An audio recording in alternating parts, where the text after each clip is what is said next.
بسم اللہ الرحمن الرحیم۔ السلام علیکم۔ روزانہ ایک نیا سچا واقعہ سننے کے لیے ہمارے چینل کو سبسکرائب کر کے ساتھ موجود بیل آئیکن پر بھی کلک کر لیجیے گا۔ رمضان المبارک کا بابرکت مہینہ شروع ہو چکا تھا۔ ہر جگہ رحمت ہی رحمت نازل ہو رہی تھی۔ ہر سو عبادت کا سما تھا۔ سلطان اپنی زوجہ کے ساتھ افطاری کے دسترخوان پر بیٹھے ہوئے تھے۔ ہاتھ میں کھجور تھا۔ اذان مغرب کا انتظار تھا۔ تھوڑی ہی دیر میں مؤذن نے اذان دی تو انہوں نے روزہ افطار کر کے مغرب کی نماز ادا کی۔ ابھی وہ اپنے حجرے سے نکلے ہی تھے کہ ان کا وزیر ان کے پاس آیا اور سرگوشی زدہ آواز میں انہیں کچھ بتانے لگا۔ جیسے جیسے وزیر ان کو بتاتا جا رہا تھا ویسے ویسے سلطان کے چہرے کے اصلاحات بدلتے جا رہے تھے۔ سلطان بالکل خاموش ہو چکے تھے۔ وزیر نے اپنی بات ان کے گوش گزاری اور جانے کی اجازت دی۔ سلطان نے سر اس بات میں ہلا کر انہیں جانے کے لیے بول دیا۔ جیسے وزیر جانے لگا، سلطان نے پیچھے سے آواز دی، کہنے لگے جا کر اپنا بیس تبدیل کر لو اور ہمارے کچھ سپاہیوں کو بھی بیس تبدیل کرنے کے لیے بول دو۔ ہم لوگ ابھی ہی اس میت کے پاس جائیں گے اور معلوم کریں گے کہ آخر کیا بات ہے۔ سلطان کا حکم فوراً ہی بجا لایا گیا۔ وزیر سر اس بات میں ہلا کر جا چکا تھا۔ سلطان بھی اپنے شاہی لباس کو اتار کر ایک معمولی سا لباس زیبتن کرنے کے لیے جا چکے تھے۔ تھوڑی دیر بعد سلطان ایک بادشاہ کے لباس کی بجائے ایک معمولی سے مسافر کا لباس پہن کر محل سے باہر آ گئے تھے۔ باہر ہی ان کے چند سپاہی اور وزیر بھی معمولی لباس میں کھڑے ہوئے تھے۔ ان لوگوں کے بیس کے نیچے ان لوگوں کی تلواریں موجود تھیں تاکہ اگر کوئی بھی معاملہ خراب ہو تو وہ اپنا دفاع کر سکیں۔ فوراً ہی سلطان ایک گھوڑے پر بیٹھ گئے تھے اور ان کے ساتھ ہی آگے پیچھے ہو کر سپاہی اور وزیر بھی اپنے گھوڑوں پر سوار ہو گئے تھے۔ وہ لوگ محل سے تھوڑی دور ایک کچی آبادی کی جانب جا رہے تھے جہاں سے انہیں اطلاع ملی تھی کہ وہاں ایک حکیم رہتا ہے جس کا نام حبیب اللہ ہے۔ وہ حکیم بہت قابل اور ذہین تھا۔ اس کے اندر سب سے انوکھی خاصیت ایک یہ موجود تھی کہ وہ لوگوں کا مرض ان کے کپڑے سونگھ کر بتا دیتا تھا۔ بہت سے لوگ دور دراز سے مریض کا کپڑا لے کر حکیم حبیب اللہ کے پاس آتے، اس کا علاج لے کر چلے جاتے۔ وہ حکیم ایک ہفتے کے اندر اندر اس مریض کو بالکل ٹھیک کر دیتا تھا جو کئی سال سے ایک مریض کے ساتھ جڑا ہوتا تھا، اور اس کے بدلے وہ نہایت معقول معاوضہ لیتا تھا۔ کسی بھی امیر انسان کو دیکھ کر اپنی نیت تبدیل نہیں کرتا تھا بلکہ اس سے بھی وہی معاوضہ لیتا تھا جو عام انسانوں سے لیتا تھا۔ یہ باتیں اس کے بارے میں پورے جہاں میں مشہور تھی، لیکن اچانک ہی اسے ایک ایسا مرض ہو گیا تھا جس کا علاج اس کے پاس بھی موجود نہیں تھا۔ ایک موذی مرض کی وجہ سے اس کا انتقال چند ہی روز میں ہو گیا تھا، لیکن اب اس کا جنازہ اس کے گھر میں پڑا ہوا تھا، لیکن کوئی بھی اس کا جنازہ دفنانے کے لیے نہیں آ رہا تھا۔ صبح سے شام ہو چکی تھی اور ابھی تک اس کی میت کو کسی نے چھوا بھی نہیں تھا۔ سب لوگ ہی اس کے جنازے پر تھو تھو کر رہے تھے۔ کوئی زانی بول رہا تھا، کوئی شرابی بول رہا تھا۔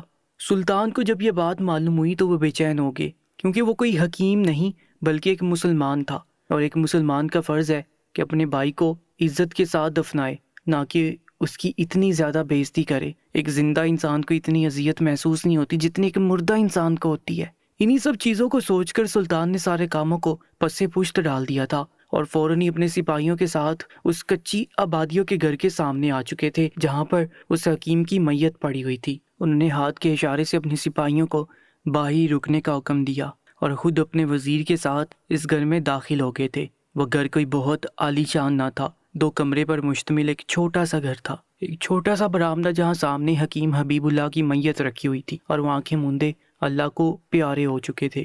میت کے بالکل عین سامنے حکیم کی بیوی سائرہ بانو بال کھولے ان کی میت کے آگے بیان کر رہی تھی۔ جب اچانک اسے محسوس ہوا کہ گھر کے اندر کوئی داخل ہوا ہے تو اس نے فوراً اپنا سر اٹھا کر سامنے کو دیکھا۔ سلطان اپنی پشت پر ہاتھ باندھے اس عورت کو بغور دیکھ رہے تھے۔ اچانک ہی وہ عورت غصے کے عالم میں سلطان کو دیکھ کر پھٹ پڑی، کہنے لگی کیوں آئے ہو تم لوگ یہاں پر؟ کتنی تو بے عزتی تم سب لوگ میرے مرے ہوئے شوہر کی کر چکے ہو، اب کیا بچا ہے جو تم لوگ مزید میرے شوہر کو بولنے کے لیے آگے ہو؟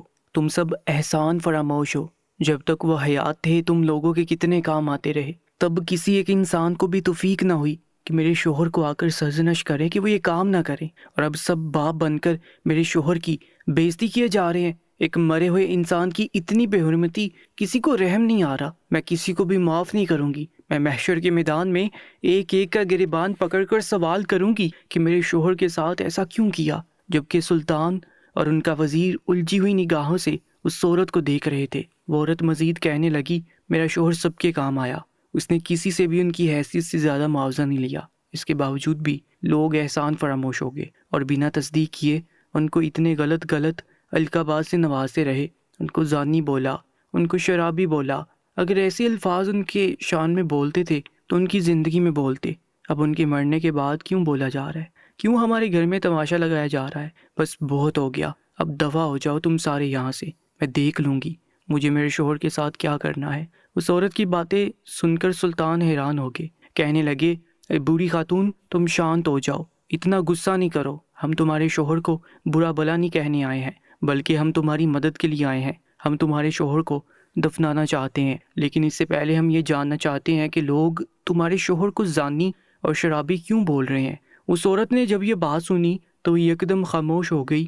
وہ جو ابھی رو رو کر اپنا حال برا کر چکی تھی، اب وہ آس بڑی نگاہوں سے سلطان کو دیکھ رہی تھی۔ وہ کہنے لگی میرا شوہر زانی نہیں ہے، میں کیسے بتاؤں آپ سب کو، نہ ہی میرا شوہر شرابی ہے، یہ لوگ غلط بیانی کر رہے ہیں۔ اس نے جب یہ کہا تو وزیر کہنے لگا لیکن لوگ کہتے ہیں کہ تمہارا شوہر اس شہر کی مشہور طوائف کے پاس 2 گھنٹے گزار کر آتا ہے اور اس کے بعد وہ شراب خانے جاتا ہے، وہاں پر وہ شراب نوشی کرتا ہے اور اس کے بعد گھر آتا ہے، تو پھر تمہارا شوہر زانی اور شرابی کیسے نہ ہوا؟ لوگ غلط تو نہیں بول رہے، جتنی مجھے اطلاع ملی ہے یہ بات سچ ہے۔ سلطان اس ساری باتوں کے بیچ بالکل خاموش تھے۔ وہ عورت کہنے لگی آپ سب کو کہانی کا ایک رخ معلوم ہے، ہمیشہ کہانی کے 2 رخ ہوتے ہیں اور کسی کو بھی دوسرا رخ نہیں معلوم۔ جبھی یہ سب لوگ میرے شوہر کے بارے میں ایسی باتیں بنا رہے ہیں۔ سلطان نے یہ سنا تو وہ کہنے لگے تو ہمیں بتاؤ کہ آخر کہانی کا دوسرا رخ کیا ہے؟ آخر تمہارا شوہر کون ہے اور وہ کہاں جاتا ہے؟ لوگ اسے شرابی اور زانی کیوں بول رہے ہیں؟ وہ عورت چند پل خاموش رہی اور بھرائی ہوئی نگاہوں سے اپنے شوہر کی میت کو دیکھتی رہی، اور پھر جیسے جیسے وہ سلطان کو ساری رودات بتاتی گئی، سلطان کے ماتھے پر شکنوں کے جال بچھتے گئے۔ انہیں اپنی سلطنت میں موجود تمام افرادوں پر غصہ آ رہا تھا کہ وہ اتنے زیادہ ظالم کیسے ہو سکتے ہیں۔ انہوں نے ایک ترہم بڑی نگاہ سے اس میت کو دیکھا اور اس عورت کو جو بین کر رہی تھی ان کو دیکھ کر وہ فوراً ہی اس گھر سے نکل گئے اور سیدھا باہر آ گئے۔ اتنی دیر میں سلطان کا وزیر بھی ان کے پیچھے ہی آ گیا۔ سلطان باہر آ کر گہری سانس ہوا کے سپرد کرنے لگے۔ وزیر ان کے پیچھے پیچھے ہو کر پوچھنے لگا سلطان معظم آپ باہر کیوں آ گئے ہیں؟ آپ حکم کریں، میں فوراً ہی اپنے سپاہیوں کو حکم دے دیتا ہوں کہ اس آدمی کی تدفین کر دی جائے۔ سلطان نے یہ سن کر سر انکار میں ہلایا اور کہنے لگے نہیں، ابھی تو بالکل بھی نہیں، اس انسان کی تدفین ابھی نہیں کی جائے گی۔ اس میت کو سب لوگوں نے دھتکار دیا، ہمارے مسلمان بھائی اپنا فرض بھول گئے اور اس میت سے منہ موڑ لیا۔ اب یہی سب بھائی اس میت کو عزت اور احترام کے ساتھ دفنائیں گے اور ہم اس حکیم حبیب اللہ کو انصاف دلائیں گے اور اس کی عزت، اس کا مان اس کو واپس لوٹائیں گے۔ وہ یہ بول کر اپنے گھوڑے پر سوار ہو گئے۔ اتنی دیر میں ان کا وزیر، ان کے سپاہی بھی ان کے پیچھے پیچھے اپنے گھوڑے دوڑانے لگے۔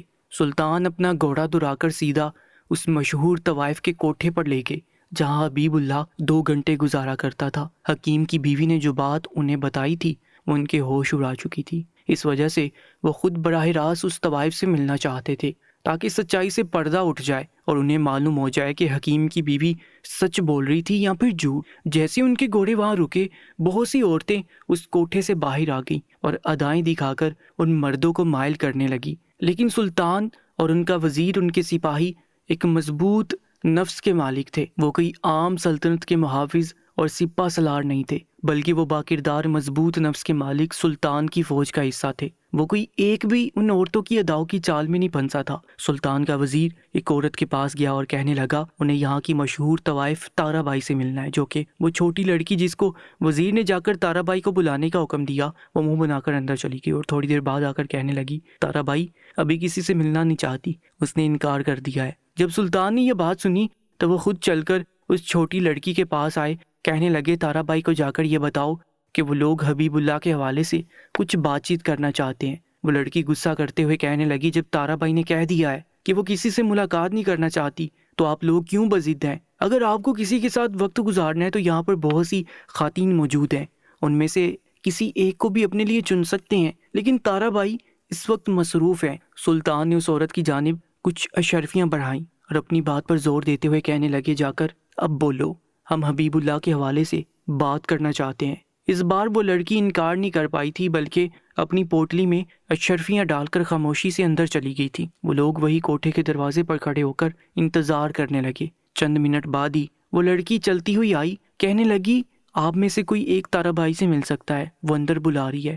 جبکہ فوراً یہ بات سن کر سلطان اس کوٹھے کے اندر جا چکے تھے جہاں سے وہ گزرنا بھی پسند نہیں کرتے تھے، لیکن آج ان کی رعایا کا ایک انسان جو اس دنیا فانی سے کوچ کر چکا تھا، اس کی عزت کا سوال تھا۔ انہیں کسی بھی طور پر حکیم حبیب اللہ کی عزت اور اس کا مان اسے واپس لوٹانا تھا، اسی لیے وہ اپنے اصولوں کو بھی پس سے پشت ڈال چکے تھے۔ وہ اندر داخل ہوئے تو تارا بائی اپنی جگہ سے کھڑی ہوئی۔ وہ دکھنے میں عورت بہت پرکشش معلوم ہوتی تھی، لیکن وہ سلطان سے پیٹھ موڑ چکی تھی اور کھڑکی کے پاس کھڑی ہوئی تھی۔ سلطان کی آنکھوں کے سامنے اس عورت کی پشت تھی۔ وہ عورت سلطان کو بنا دیکھے کہنے لگی، میں اب یہ کام چھوڑ چکی ہوں۔ اگر آپ کو کسی کے ساتھ اپنی رات رنگین کرنی ہے یا پھر کسی بھی طوائف کا رقص دیکھنا ہے تو اس کوٹھے میں بہت سی عورتیں موجود ہیں، آپ ان کے پاس جا کر اپنی رات کو رنگین کر سکتے ہیں اور رقص بھی دیکھ سکتے ہیں۔